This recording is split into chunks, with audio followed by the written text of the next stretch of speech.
We have made it to the 150th day of the Daily Bread Bible study. We are looking at Job chapters 13 through 16. So, the story of Job continues in 13 as Job is still a faithful man enduring hardship. As such, Job wants to plead his case before God, yet his friends keep responding as if they can speak for God. Job's pronouncement to his friends is that they are not doing God's work and that you whitewash lies, which cover up the actual problem. And in Job 13, verse 4, all of you are worthless physicians, meaning that they make prescriptions that are not going to make Job better. Job is asking God alone to hear his case. His friends are putting themselves in the tension that is really between God and Job. Job never asked for them to get involved. His friends have gotten involved by siding not with Job but with God and to trying to defend God upon principle. Job knows who God is in principle, but wants an acknowledgement of God's present actions. In Job 13, verse 7, he says, "Will you speak falsely for God and speak deceitfully for him? Will you show partiality towards him? Will you plead the case for God?" We know that God is all good and all powerful, so why do they need to defend God? Well, while speaking truths about God in general truths may seem good, these ideals about God add no substance to the present conflict. They just don't help. Job 13, verse 12, he says it this way, "Your maxims are proverbs of ashes. Your defenses are defenses of clay." Instead of all this talk from his friends, Job wants God to officially convict him. He really just wants God to hear anything. He just wants to hear anything that God has to say to him, saying in Job 13, verse 24, "Why do you hide your face?" Now, on the other hand, in chapter 14, Job is willing for the immortal God to stop providing blessings or challengings to human, as it says in verse 6 of chapter 14, "Look away from them and detest, that they may enjoy like laborers their days." So this idea that maybe even the absence of God's judgment would just allow humans to be who God made them to be. Job then compares humans and trees, saying trees have the chance to blossom again even after having their substance removed. But Job thinks that humans are finished after they die and does not believe in a resurrection.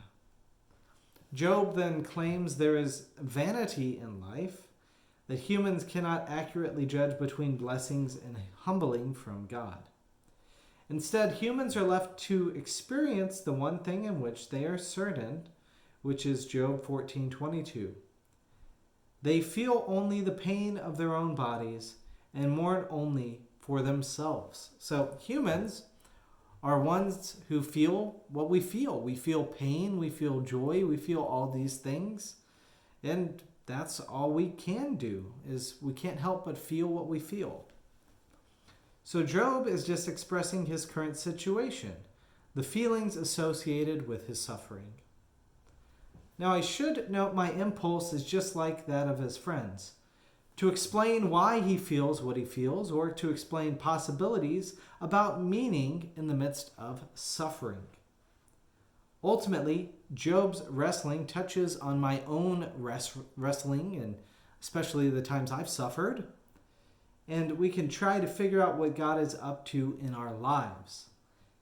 May our friends be more helpful and sympathetic than Job's friends, who come back for another round starting in chapter 15. So Eliphaz again speaks to Job and says, "The accusations that come from Eliphaz are, your words are windy knowledge and unprofitable talk. You are doing away with the fear of God. Your own mouth condemns you, and not I. You limit wisdom to yourself. You turn your spirit against God, one who is abominable and corrupt. And remember, the wicked will not escape from darkness. Eliphaz then gets to his real point, which is mainly in Job 15, verse 17, saying, "Listen to me." Eliphaz is wanting Job to revere his words, his intellect, his wisdom. Eliphaz thinks he is being so helpful. But why is Job being so stubborn and refusing to acknowledge the wisdom of Eliphaz? For all this, Eliphaz is viewing Job's actions as wickedness. Job again replies to Eliphaz in chapter 16, saying, "You are miserable comforters." Job is looking for gracious words for him, saying, if the roles were reversed in verse 5, "I could encourage you with my mouth, and the solace of my lips would assuage your pain."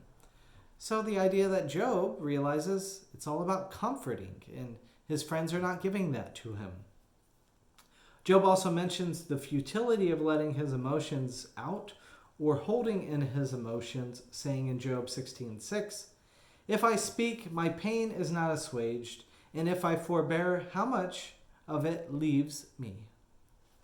Job again describes the current situation in verse 16 of chapter 16. "My face is red with weeping, and deep darkness is on my eyelids. Though there is no violence in my hands, and my prayer is pure." He even states he is looking to heaven in the midst of the struggle, saying in verse 20 of chapter 16, "My eye pours out tears to God." So if you find yourself in a place like Job, may you know that Job has been there and that God is waiting to speak to Job, just like God is going to speak to us later too. So may that encourage you as you are dealing with the present suffering that you feel.